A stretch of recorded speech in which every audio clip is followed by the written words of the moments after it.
Morning, folks. Well, it's July 13th, 2022. The day before yesterday, I believe I posted a video titled Forest Work Update and all. And in that video, I showed an area that I needed to get some of the wild grapevine out of. And so I want to give you a little bit of an update. Yesterday, before dinner, I came over here with Elon, the Takushi TB290 excavator, and I grabbed a hold of the the bulk of the root system for that grapevine, and let's take a look at the area there.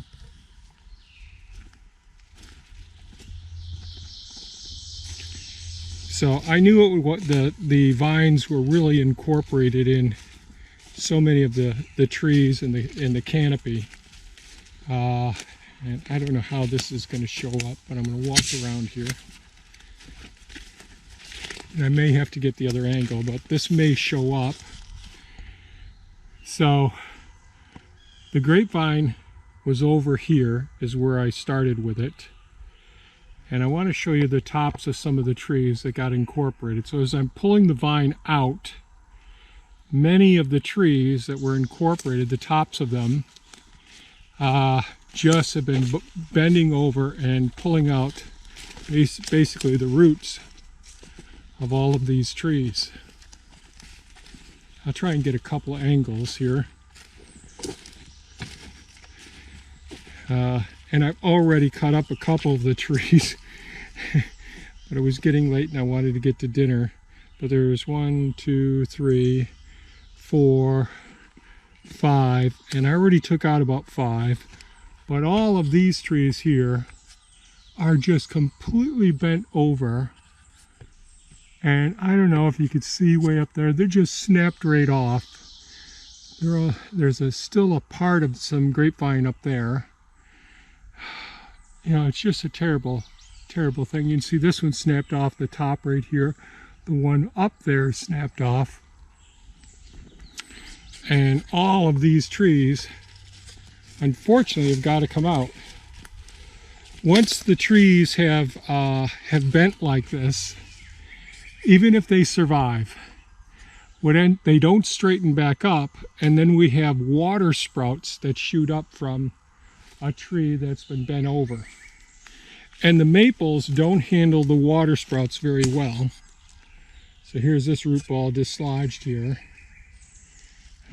But these are just too big of trees for me to be able to get up there in any way and top them off.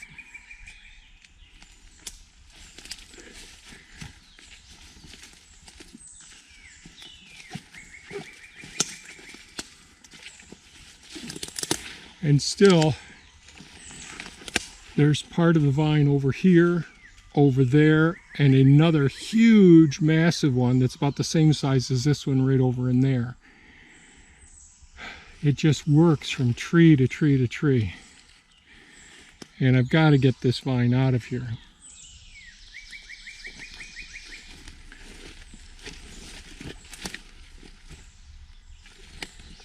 Unfortunately, it's such a... And this is, there's a small tree. Oh, sorry with the camera here. Small tree here, but good sized trees all in here that I ended up having to take out. And there's another root ball over there sticking up. And so this will take me a few hours to collect all this. So this is another hugelkultur pit I dug down here.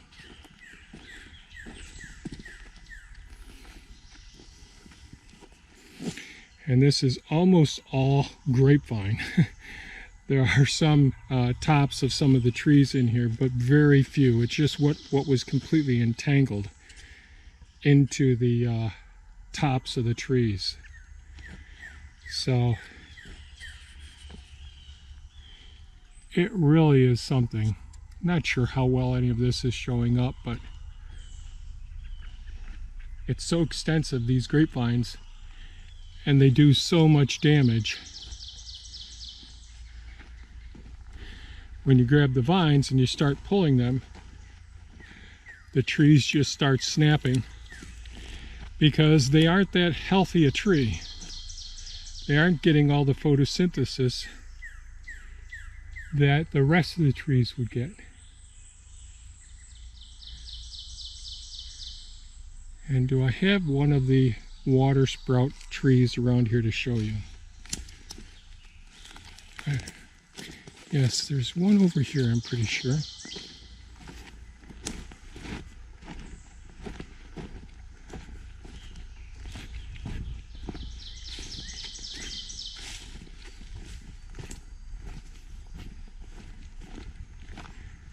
Yep.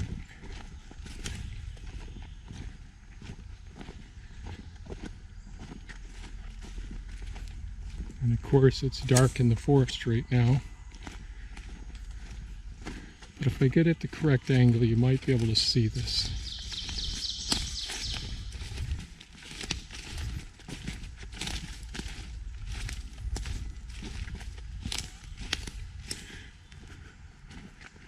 So the maple that I'm going to show you here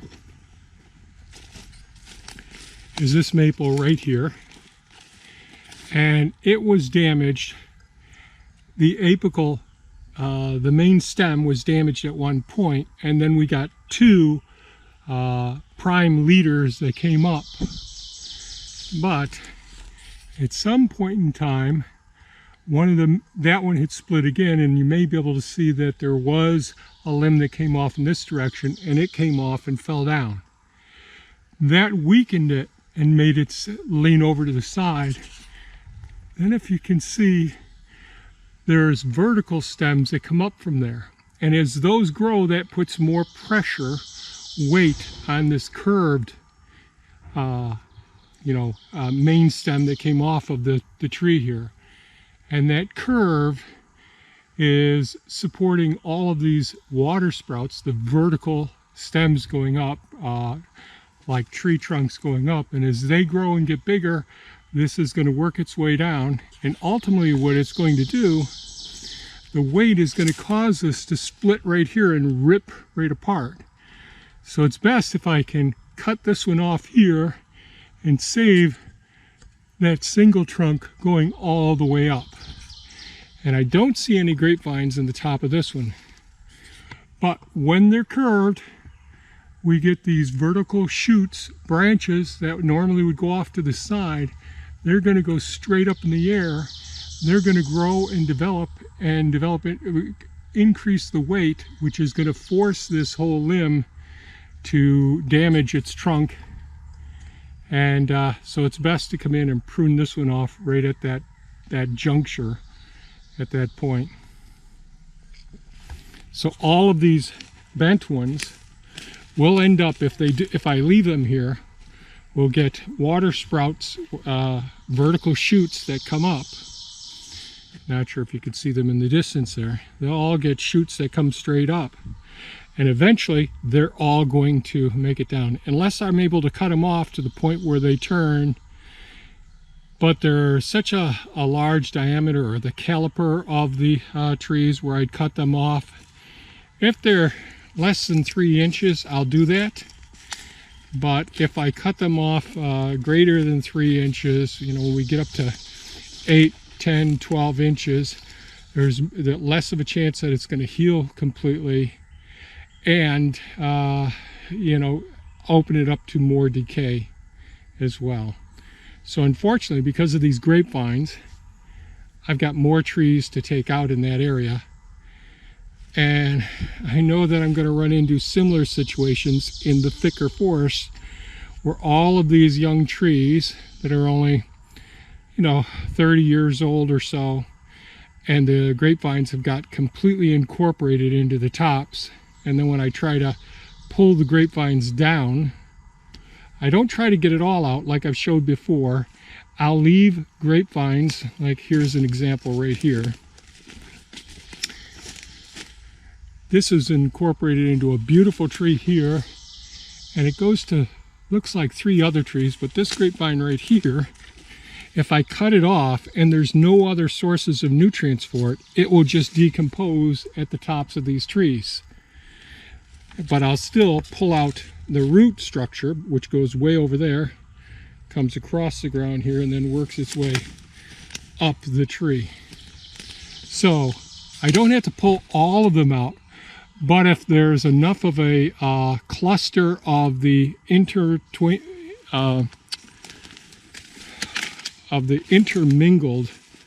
tops of the vines at the tops of the trees, like right there, that big cluster right there, yes, there is some maple there, but that's all grapevine right in there. And I'll probably end up losing this tree as well. But I've got to get these grapevines out of here and try and clean this up. And again, we'll be planting more and more trees throughout all of these areas that I end up clearing once we establish our roadways going through here. Oh, here's another example. Now, this tree had tipped over at a point when the tree had been relatively young. So I have cherries that do this, but this is a maple. So this tree here, the root ball is right here. The tree had fallen over, gotten tilted over for some reason here. And then a water sprout came up. There probably was another small section here that got damaged. But the diameter of this trunk is just a little bit smaller than the diameter of that trunk. So this happened many years ago. So this one will probably be okay for quite a few years. But it'd be wise for me to go ahead and prune this one off and let this one grow. But you can see even when a tree gets blown over, if there's enough of the root mass still in the ground, a water sprout will shoot up, and it's best if you only have one water sprout. And if it develops more and more root structure, so this root ball probably extends all around in this area. And so there's no reason to take this tree out. It probably could go 100 years. But it would be wise for me to remove this, because as the weight of this limb gets heavier and the winds come, there's going to be more action in separating right here, and we get more of a chance of disease coming in. But by cutting this trunk off, we do better. So I thought I'd share just a little bit of the ramifications of digging into some of these massive grapevines, these wild grapevines that are in here, and some of the caveats that we run into when we're removing them, and the harsh choices we have to make, and why I'm making the decision of taking those trees out as opposed to trying to keep them, because I'm looking into the future and saying, well, what's the innate characteristics of a tree that's bent so much it's going to get water sprouts, and during high windstorms, ice storms, or heavy snowstorms, we'll end up losing those trees, and they take out other trees as well. So hope this was of some value about working in the forest. I thought I'd share this and give you a progress report. Thanks so much for watching. Stay safe and take good care of yourselves. Bye-bye now.